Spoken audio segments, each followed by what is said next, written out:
بكم. هذه حلقة كذلك معي دكتور عقاب عليزي. السيد عقاب ضيفي من كيف My guess, how does it التصعيد الذي حدث evaluate this مؤخرا، هل escalation that هذا الاتفاق happened الذي تم recently, الوصول إليه of this أخيرا threatened MOU that has been signed recently, يعني كما قلت or قبل قليل does it, عملية محدودة as have been بإسكات mentioned عسكري متوقع before, it is just وستستمر في expected the مسار military المفاوضات ووسط confrontation مستمر. and the negotiations is going on, and Pakistan will keep mediating.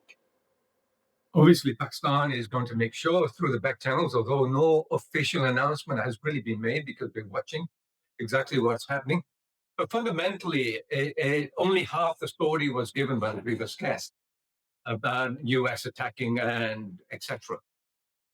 Iran is upholding the MOU primarily because the first point in the MOU was Lebanon and the lack of Israeli withdrawal, for example, and Iranian angst in this respect and what's going on, and a so-called deal between Lebanon and Israel that negates any impact or anything related to what or participation of Hezbollah. And I think Iran is trying to indicate that this is foremost the number one element in the MOU, and you must uphold that. And as a result, it's pressuring on the Strait of Hormuz. And in doing so, unfortunately, ships were attacked, and then the United States retaliated in one way, and then the Iranians retaliated. And this is where things can go out of hand, where escalation occurs without control.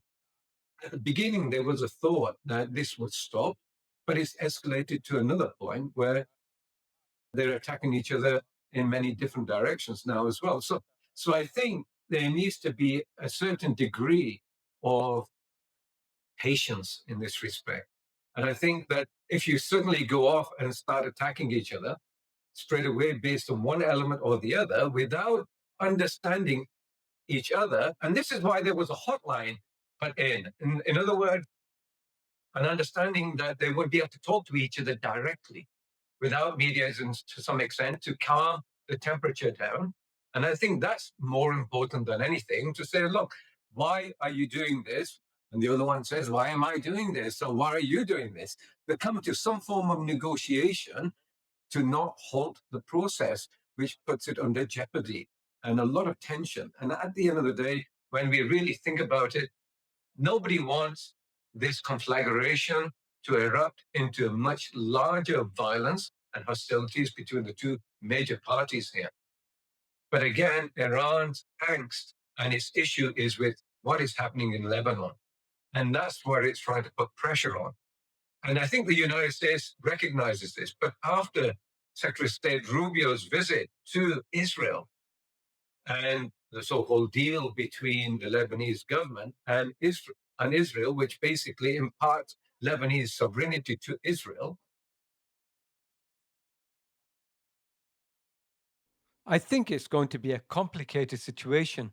Both parties are in hostilities again after having agreed to a roadmap towards an eventual peace treaty. But when this was recognized, getting to an MOU was easier. Getting beyond that and sticking to it and ensuring that both parties or all parties involved recognize the situation is what matters here. Pakistan is playing its part with the Americans and the Iranians, but trying to tell them in one way or another. But Pakistan is not the decision maker here. It is the two main parties and the spoilers, Israel, for example. And Lebanon is trying to maintain itself to some extent. But if it gives part of its population away, which Israel wants to deeply depopulate the lower part of Lebanon, below the Litani River, well, that's ethnic cleansing. That will go against international law. And if Lebanon allows that, it's going to go against its own constitution as well. And giving it away to Israel is where the angst is. And it's where the parties must get to talk to each other regarding the situation and have cooler heads rather than kicking each other in that way. It does not work. Violence does not work. Everything must be discussed, and shouting at each other, clobbering each other with weapons, bombing each other only to escalate more to a point where they come out into a full-blown war again, and then we start out at square one again. And then, because of that, it's going to be harder to get back together because nobody even trusts each other now. So the idea is to build up that trust. That trust cannot be built when Trump says he's going to destroy all of Iran again and again. He needs to understand that he has responsibility to the United States and not to Israel. And his responsibility is also to the world because they started the war in the first place. Now we have to rectify this situation دكتور عقاب، somehow. And this في is where اعتقادك Pakistan أيضا is trying to balance the آه، situation. الاتفاق الذي تم التوقيع عليه أو تم الوصول إليه، هل به مشكلات فنية لم تعالج؟ يعني هل ترى أو هل تعتقد أن هناك مشكلة في الفريق المفاوض، وتحديداً أتحدث هنا عن الفريق الأمريكي المفاوض الذي كان يحاول الوصول لهذا الاتفاق، فبالتالي كان هناك مشكلة كذلك في الاتفاق الأولي الذي تم الوصول إليه؟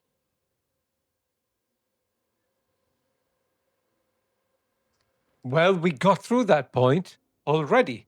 The technical talks started. So we got through that point where there was an agreement that was signed. And J.D. Vance came to Switzerland.